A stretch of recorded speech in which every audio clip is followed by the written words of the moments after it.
And good evening, welcome to Blokes Talking Tech on YouTube, broadcasting live each and every Wednesday night around 9:30. Running a little bit late tonight, but just bear with us, will you? And recording, of course, each and every week for iTunes and SoundCloud and other places, including Tech Guide. We're about to kick it off here for episode 186. Let's do that now on the podcast. Hosting for Two Blokes Talking Tech, proudly provided by Web Central.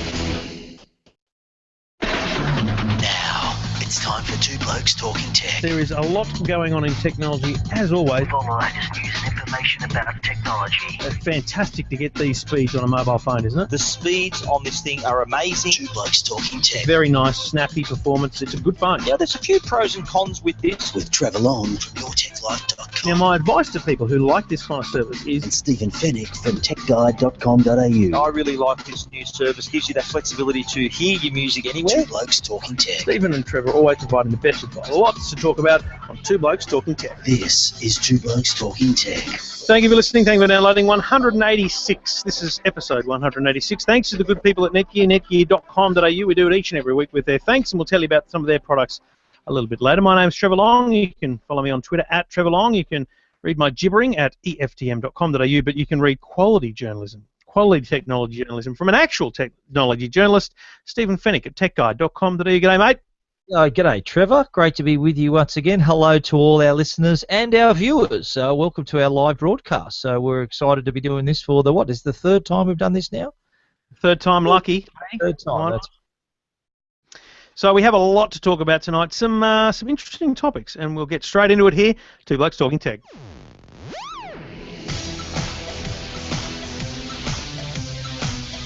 So, mate, this virus, I'm not even going to name it. But okay, I'll give it a stab. Regan. I got nothing. I mean, I don't know how to pronounce it. It's a very strange name for a virus. I was asked this week how to pronounce it. I got no idea. Regine, maybe something a bit exotic.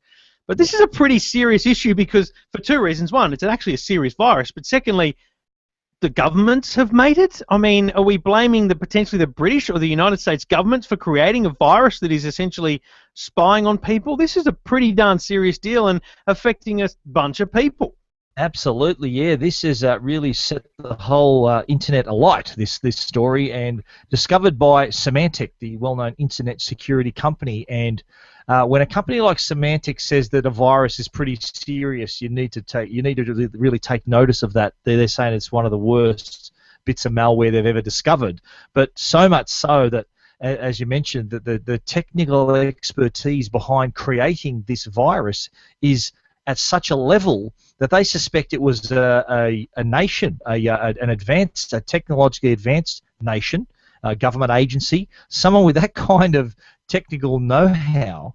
So have we stumbled upon this surveillance tool that was meant to be spying on us without us knowing? It affects Windows. People running Windows are the people who it affects. It can infect your computer and grab all kinds of data, your passwords, take screenshots. They even say, Symantec says it even took over, it infected a telecommunications company, and they were able to hear people's phone calls. So that's scary stuff, don't you think? I mean, essentially, that's the interesting thing here. 10 years ago, a virus was a thing that was stupidly annoying because you had to remove it and reboot your computer and get rid of it. This thing is just sitting there. You might have it, and it's just monitoring you. It's surveillance. It's long-term surveillance. As you said, it could be taking a screenshot. It could be tracking your keystrokes.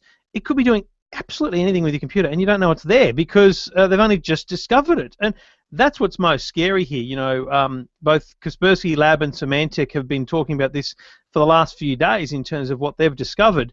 Kaspersky reckons it became aware of Regan in spring, which Northern Hemisphere time is autumn. It's a while ago, but I don't know, mate. For this to be around, even just discovered, even in the last few months, let alone days, it's been around for a long time. 28% of those people affected are in Russia, so that probably points to it not being Russians behind it. Absolutely, yeah. I think the main suspects here are, I think, the US, China, possibly the UK. So, yeah, like you said, the fact that Russia are the ones being spied on is a big indicator. But I think what this points out, though, is it really illustrates the point that you need to protect yourself as best you can. There's we've done we've been talking about this all week on our various radio segments, and people are saying, well, what do you do? How do you not get this? How do you protect yourself? And I think it's important that people take their internet security seriously, take notice of the updates, the pop-ups that come up on your screen. I know people find them annoying and they dismiss them without reading them, but in this instance, I think when your internet security software is warning you that you may be surfing to a fake site, and that's how this infects computers. What happens? They create these fake or spoof sites that are they're not real. They're just meant to serve up all this malware, and in this case, Reagan. So if you've got a vulnerability on your computer, you don't have that adequate protection, you really put yourself in harm's way. And once this is on your computer, if it's created by a government, I don't think it's going to be easy to get to remove from your computer. So best to be forewarned is forearmed, and protect yourself, that you're not putting yourself in danger here by being slack with your internet security. And remember, there always has to be 0-day people, the people that are first affected and therefore, almost impossible to remove. As time goes on, the removal tools will come about. Your internet security will help you get rid of it potentially. But what's a bigger problem, and the best advice you've given thus far, Stephen, is think about it now, right? And so I've got Trend Micro on my computer, and whenever I've got any web page open and I put my mouse over a link, it comes up and says this link is untested, or it's got a green tick next to it. It changes the internet experience because it kind of overlays all this extra information, but it gives me a great sense of security that someone has tested that. Someone has been to that website and gone, it's cool, and they're constantly checking it. And you need to pay attention to that because that's where you get infected. One other point too, I think that Mac users may be sitting back and chuckling that it hasn't affected Mac users and kind of we're bulletproof. That's not right either. I don't think Mac users should have that kind of attitude. They should adopt the same protection, go to the same lengths to protect yourself as a Windows user, because there have been viruses for Macs. There have been serious threats there as well. So any computer that's connected to the internet, Windows or not, Mac or whatever you've got to protect yourself. Yep, and as I say, I'm using a Mac, and I've got Trend Micro installed at the very least because it gives me that link protection and helps prevent phishing and also malware attacks. So keep an eye on it, and if you want to know more, check out techguide.com.au and make sure you got your internet security, make sure it's up to date. And my advice: don't trust the free stuff. Pay full price. It's like insurance for your car. You wouldn't go for something cheap. You wouldn't get full protection. Two Blokes Talking Tech. Two Blokes Talking Tech. You're listening to Two Blokes Talking Tech with Trevor Long and Stephen Fennick. Well, a very interesting little story came around this week about from Microsoft, and with the help of a digital ethnographer. That's a bit of a mouthful. Jonathan, what's his name? Jonathan, I forget his surname. You interviewed him. But anyway, Hutchinson, that's him. Jonathan Hutchinson. And, my partner with Microsoft. And what they've done is they looked at the way we use our technology, how we consume content, our adoption, our behavior around technology. And they've come up with 6 technology personality types. The 6 of them we'll go through in a moment, but they kind of identify the way we act on the internet. There's the creator, the sharer, the tinkerer, there's the self-improver, the spectator, and the make-doer. So I don't know which of those you fit in, Trev. I think me personally, I'm a little bit of about 2 or 3 of them, I think. I'm a little bit creator, a little bit sharer, do the test while we're here. Yeah, I'm going to tell you what happened to me while you do the test, right? Live here on the podcast. Let's let you do this. There's 2 questions. Go to microsoft.com.au/tech types, and they ask you basically two questions. What's the first thing you do in the morning, and then another question about how you interact during the day. And very quickly and that was the thing that sort of shocked me a little bit. It's only 2 questions, very easy to do, and so I was a sharer. It was just full stop easy because first thing I do in the morning is check my email, check my Twitter, and whatnot, and I can't remember what the second question was, but I picked you for a sharer. I've got to say, I picked you for a sharer. I've got to say, I picked you for the, But I want to know what you are. I want you to do the quiz right now. It's 2 questions, Stephen. Okay. I don't see you typing on your computer to do the quiz So right you now. want me to get that on my site here? Okay, hang on a moment. How do you use this again?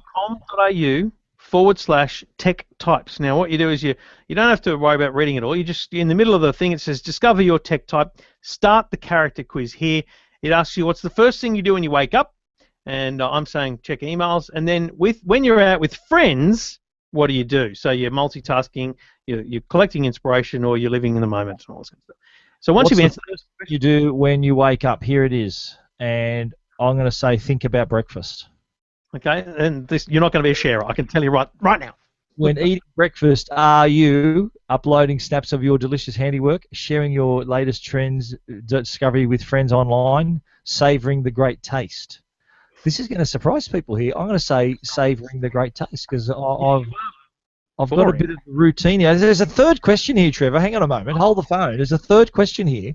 What are you most likely to be doing on the bus or train? Watching the latest cat video, browsing your favourite blogs, checking out what your friends... Yeah, well, I'm going to go that. There's a fourth answer to that, isn't there? What are you most likely to do on the train? Questioning why I'm on a bus or a train. Well, you know what has come up with me? It's calling me a spectator. Oh, you're a voyeur. I'm I like to watch, I think is what they're trying to say, Trev. And yeah.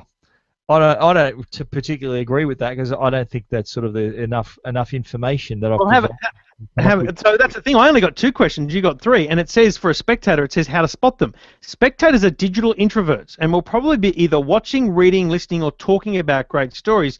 They're dressed for comfort and probably have permanent squint from all that screen time. all this because I like to have breakfast. Is that right? I like to have breakfast first thing. You won't be surprised. It's recommended a Nokia Lumia 830 for you. Hang on a minute. Who did the survey? Microsoft. They're hardly going to recommend an iPhone, are they? Like, come on. Imagine that. About this. This is Stephen's phone, right? You have to now get yourself. This is the phone that Microsoft Tech Types has recommended for Stephen. The Lumia 830. That's beautiful. I'm trying to find it under my pile of other phones. Hang on a moment. Yeah. I've got the same one. I don't want to talk about phones. I've got a lot of trouble this week for phones, so let's move on from phones. That is the Microsoft personality types or technology types. Very easy to do. You saw Stephen complete the quiz right there, or heard it. Microsoft.com.au/tech types. And if you want to think, maybe enter it for your partner, maybe you can work out gifts and ways to interact with them on technology. You're listening to Two Blokes Talking Tech.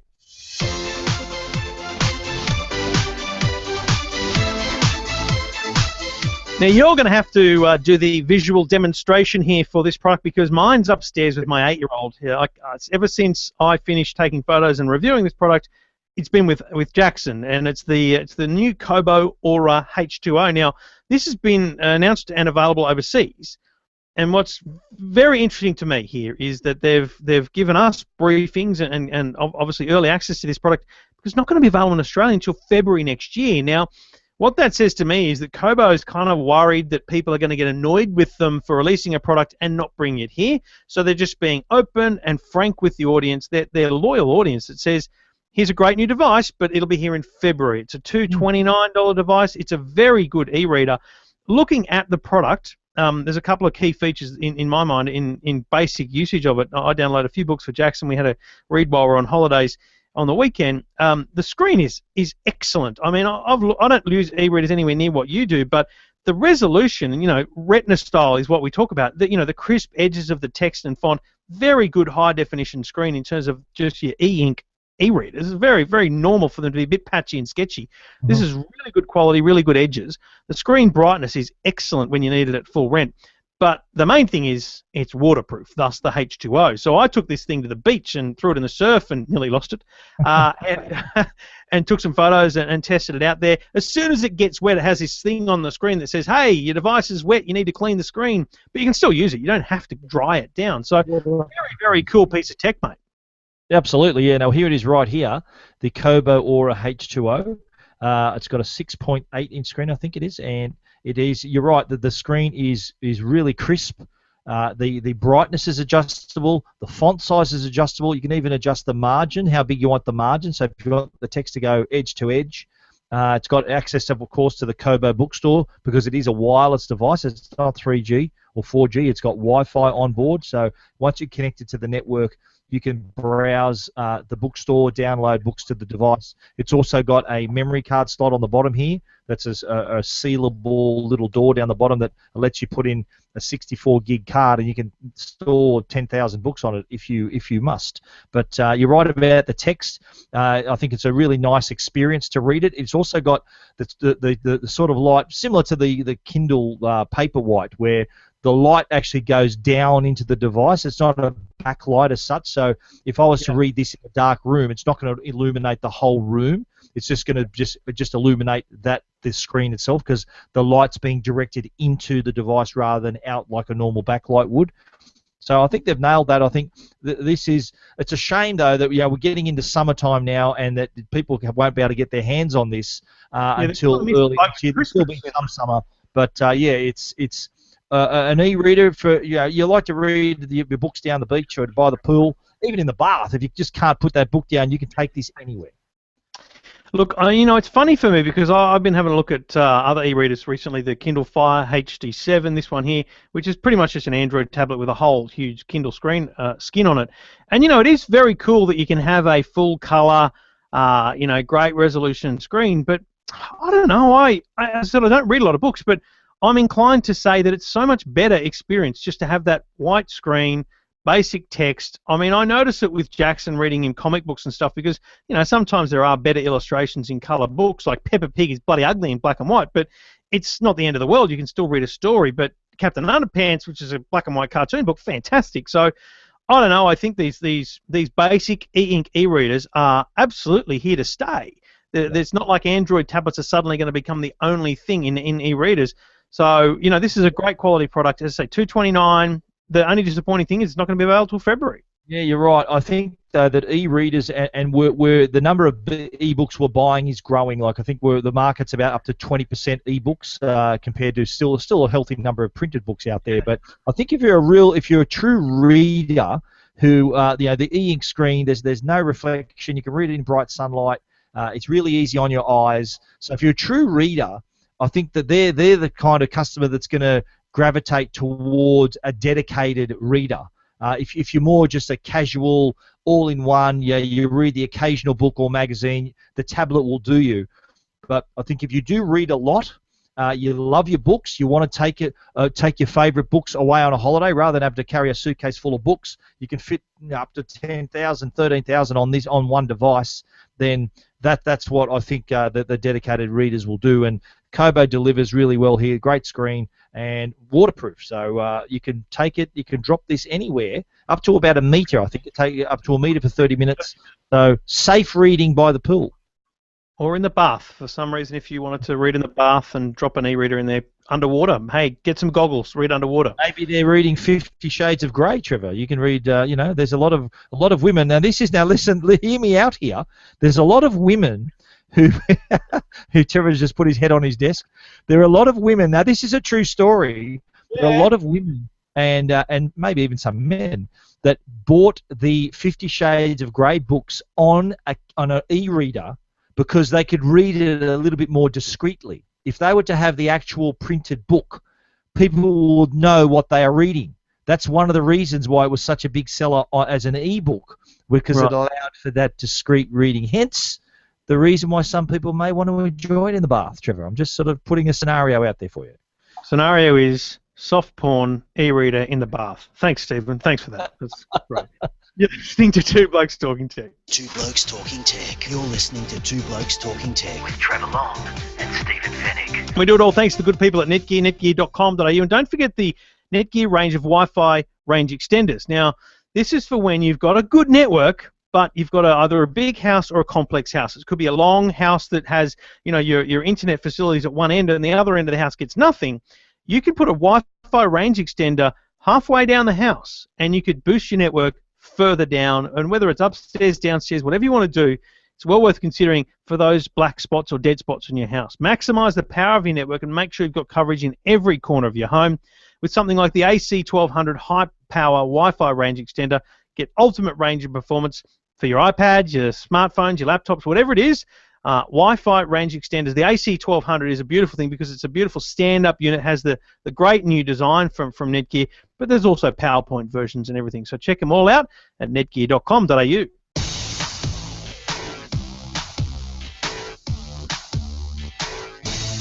Now, Apple's had about an 8-year relationship with Product Red, providing research and fundraising for AIDS research to try and fight AIDS and create an AIDS-free generation is the goal. And I love the concept. I remember, gosh, going back to the little tiny belt clip style iPod Shuffle, having a red one of those, actual red coloured products that had Product Red printed on them, and you knew that a portion of that purchase would go to this AIDS fund. And what they've done this year is mind-blowingly more advanced. So from today, or from a couple of days ago, until December 7th, you'll find a whole bunch of apps in the App Store with exclusive content, and every time you make purchases in those apps, or you make an exclusive in-app purchase, the proceeds are going to the Global Fund.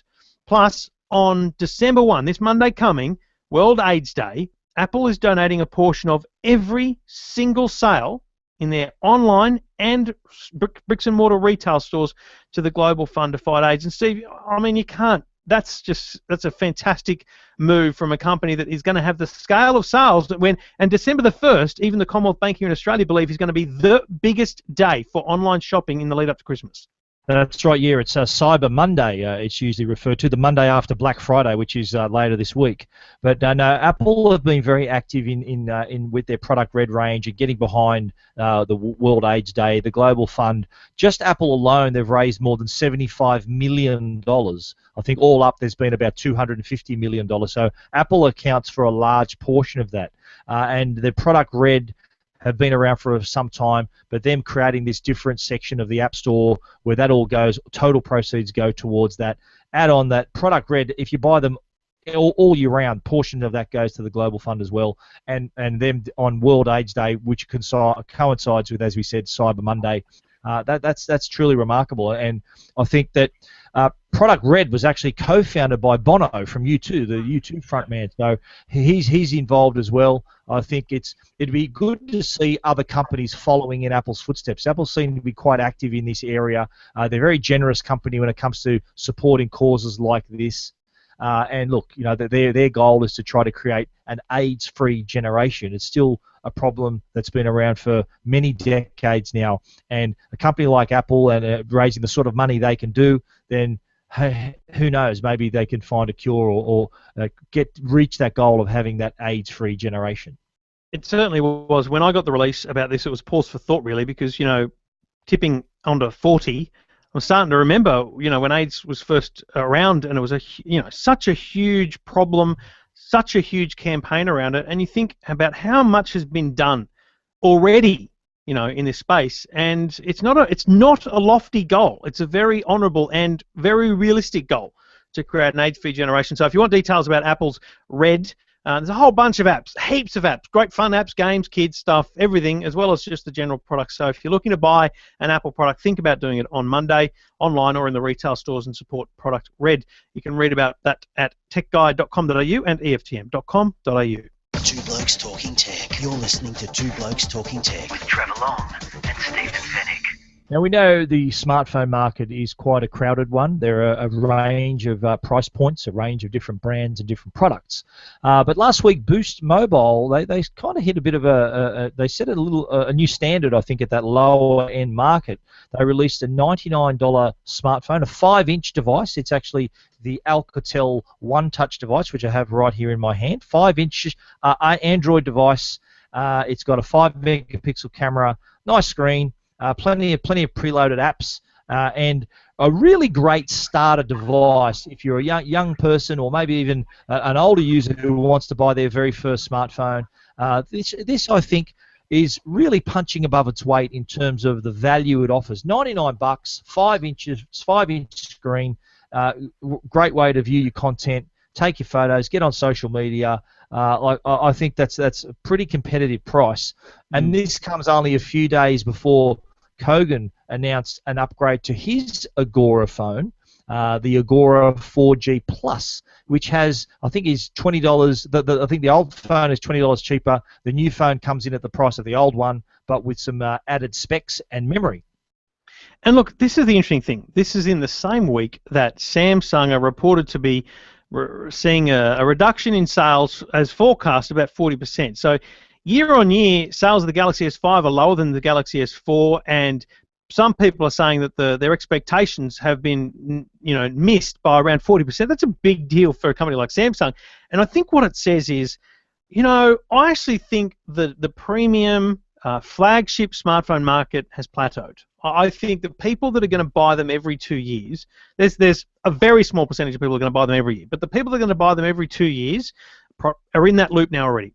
And the next set of people, so you've got your top tier is this one every year thing, silly people. Then you've got a large number of people who are doing every 2 years. Then you've got this huge tier of people who are going to stick with the phone for a fair period of time, and probably the same size market of people who are likely to just get something cheap, simple, easy. And you've got the Huawei one from Vodafone, $99. You've got Huawei've got a $69 3G phone. Then you've got this one from Boost. They've got a couple of different ones at Boost now, including the one you've talked about, the Alcatel one with some amazing preloaded apps. But I'm having a stab there because Stephen's app VoiceBite is preloaded on the Alcatel phones. We talked about that a few weeks ago. Whether it's a $99, Boost have another phone, the Huawei Ascend G630 at $179. $200 is easily enough to get a good quality smartphone, and I think that's an issue for the big guys in a big. I think you look at Samsung and Apple, for example. Like Samsung's the #1 smartphone manufacturer, and they've got 30% of the market because they've got a range of devices from maybe not as cheap as $99, but not much more expensive. So they've got a $200 phone, a $300, $500, and the top tier.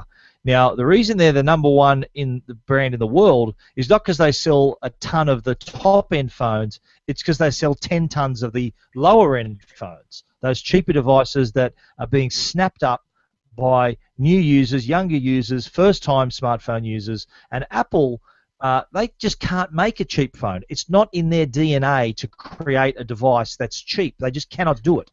That their design is in such a way that they can't. They don't know how to produce a cheap device. It's a quality device, and that's where they're going to stay. So while they're having their phones are profitable, their market share obviously isn't as healthy as a company that would have a range of phones like your Samsung would. But these new cheaper devices, you're absolutely right. This is where the growth is going to come from. Any company who wants to make a play and increase their market share, this is where they need to play. Down the bottom end here, where so many more people are adopting these devices, that's where the growth is going to come. And I don't want to get bogged on this topic, but it's a very interesting one, and maybe we should talk about this a bit more in detail over the coming weeks, because there was also news that I read today about Sony admitting that their lofty goal of being the #3 smartphone manufacturer was, in fact, too lofty. And that just says to me they're realizing that they didn't pick the market. They didn't see what was happening. You look at that Alcatel that you're holding, the Boost is making available for $99. Like for like, that's probably a 3-year-old flagship phone. And people are still carrying around 3-year-old flagship phones from Samsung, Apple, and everyone. So you can get a $99 phone that's brand new, no scratches, and it's as powerful as something from a couple of years ago. That's the problem for the big guys. It's got a 5-inch screen. Apple never had a screen bigger than this until this year. Their iPhone 6 still doesn't have a screen as big as this. It's 4.7 inches. This is a 5-inch screen. So people are naturally they're being attracted to larger screen devices. Now you can get one for $99. I think this is going to and look, it's not a Galaxy S5. It's not an iPhone 6. But for those who just want a device to be able to get online, use social media, take photos, share them, this does all of that, and I think it's going to pick up a lot of customers. Oh, and we said it before about the Huawei a couple of weeks ago. Parents. Grandparents, doesn't matter what you are, but parents looking for a phone for the kids, $99. Hello, prepaid with Boost is a great deal. So check it out. Stephen's got the details at techguide.com.au. Two Blokes Talking Tech. You're listening to Two Blokes Talking Tech With Trevor Long and Stephen Fennick. And just quickly before the minute reviews, I visited the Audi service centre in Sydney last week. Now, this is strange because this is a technology podcast, but I'll get there, trust me. I love my cars. You love your cars, and you actually you live down in the south of Sydney, surprisingly, being a Rabbitohs fan. And so you, like anyone, would be familiar with this huge Audi dealership on Southern Cross Drive, 7-story building. And when there was a shopping centre built across the road, as well as a block of apartments, and I saw the Audi logo up there as well, I thought, what the hell are they doing needing more space? The huge headquarters on Southern Cross Drive is just a sales showroom, and I've been down the basement there. It's a very small area for service, and what they've built is the biggest Audi service centre in the Southern Hemisphere across the road. You go in there, and here's how it rolls. You drive into what is a shopping centre car park, and you deviate into the Audi area, and you pull into this amazing red, like the floor's red, the ceiling's red. It's just this big loop that you drive into. And you're greeted by two people, like a service centre helper and a service technician. Concierge, maybe. Anyway, they stand there. They've got an iPad. Now, first and foremost, you booked online. You book online. You can change your booking online. You can book your courtesy car, everything. But when you pull up, they've got an iPad. They've got your rego. They go, yep, and you want this done. You confirm you want this done. It all happens on the iPad. And then, thanks very much. Off you go to your pickup or go and sit down with a free Wi-Fi. Then they take your car away. Mate, there's no oil in the service bays because they suck the oil out of your car with a vacuum. It goes through the floor into a vat downstairs. So the grease monkeys aren't even greasy anymore. They've got computers that do wheel alignments. So they've got a $30,000 piece of technology that does wheel alignments. Plus, on the floor, there's these two metal grates which the technicians can drive your car up at like 5 k's an hour. And when the big computer screen says brake, now they hit the brakes, and it does everything from checking the brake balance, brake alignment, wheel alignment, all on this bloody computer. It's unbelievable technology. And then you walk out, well, having checked out basically on the iPad as well, and Bob's your uncle. It's stunning how much, again, iPad, 5 years old. And now it's the heart and soul of the check-in at a car service centre. Like, how far have we come? Well, I think it's good to see that the technology has allowed like a company like Audi to streamline that service process. So, servicing is one of those things that you've got to do to your car, and the fact that they've made it even easier sounds like it's no effort at all to go through it, book your car in. That's going to win back customers. That people are going to think, well, do I need to get another Audi? They're going to probably think, well, yes, I will, because it was so easy to service. It was no problem. So good on Audi for doing that. I think they're an example to other car manufacturers that wanting to take the lead with technology and using technology to their advantage to help not only win new customers but keep their existing customers happy as well. Exactly. I took a bunch of photos, and the full yarn is up at eftm.com.au.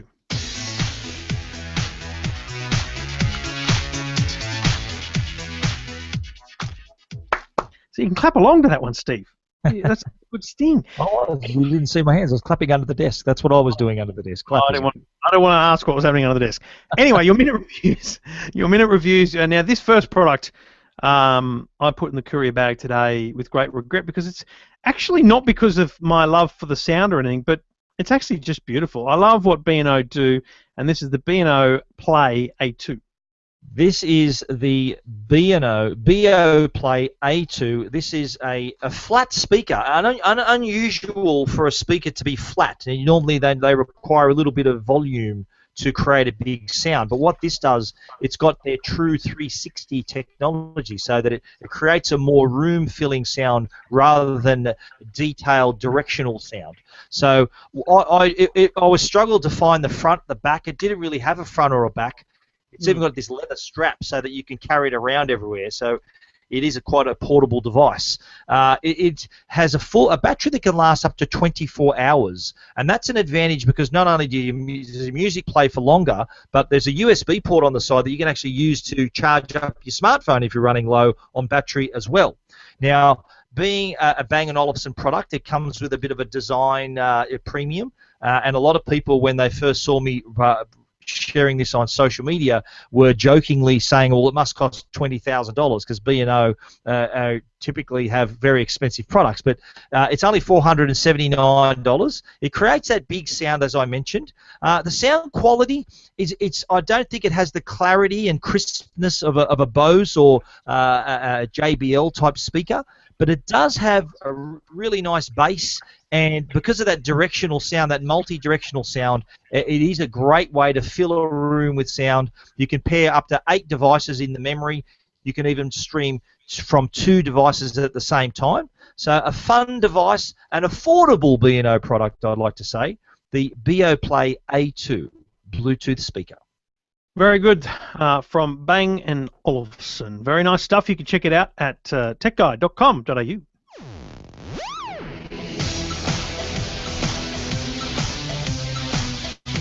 Now, while I have my archive of Blackberries up here in the EFTM Man Cave studio, you've got the Square Strange Blackberry Passbook.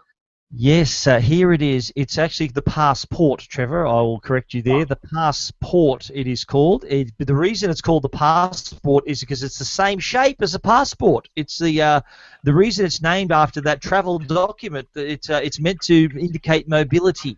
Now, the BlackBerry Passport has its full QWERTY keyboard, but the most unusual thing about it is its square screen. Like, have a look at it next to a normal device. The shape of it is quite unusual. I don't know if you can see the reflection there. The screen is the same resolution no matter how you hold it, 1400 by 1400. This full QWERTY keyboard is not only a really easy way to type, and let's face it, what's kept BlackBerry users in the BlackBerry family is that keyboard. They love that keyboard. They've retained that, but it also comes with an added feature of being a trackpad as well. So you can run your finger along the keys, and it does move the cursor around the screen. Even if you're browsing a mobile website, you can actually then use the keys to be your scroll bar. So it does have its advantages. The websites display a lot better on this squarer screen. And if you're working on documents, if you're sort of on the move, a mobile professional, you can sort of easily view PowerPoint documents or whatever you're working on, Word documents, Excel spreadsheets, those sorts of things. Now, it's got BlackBerry 10.3.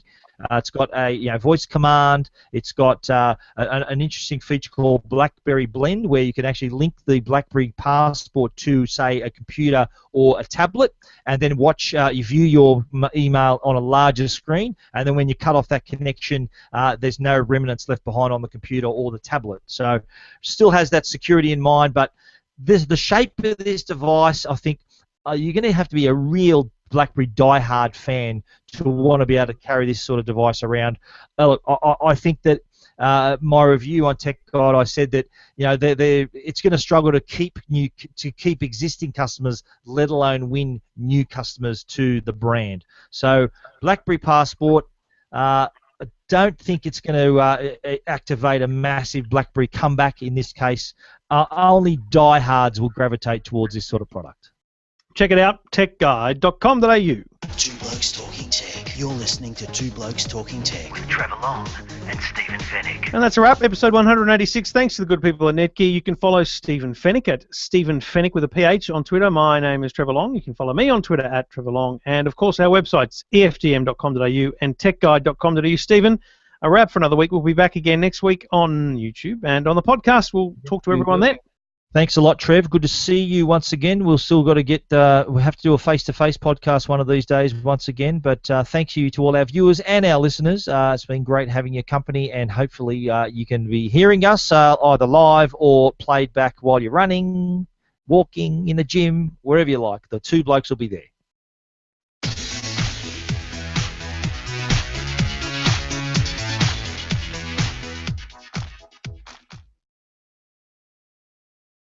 And thank you to YouTube viewers. We'll disconnect in just a moment. There was a couple of people watching live, and to everyone else who watches on demand, thank you. We'll be back again next week, about 9:30 Wednesday.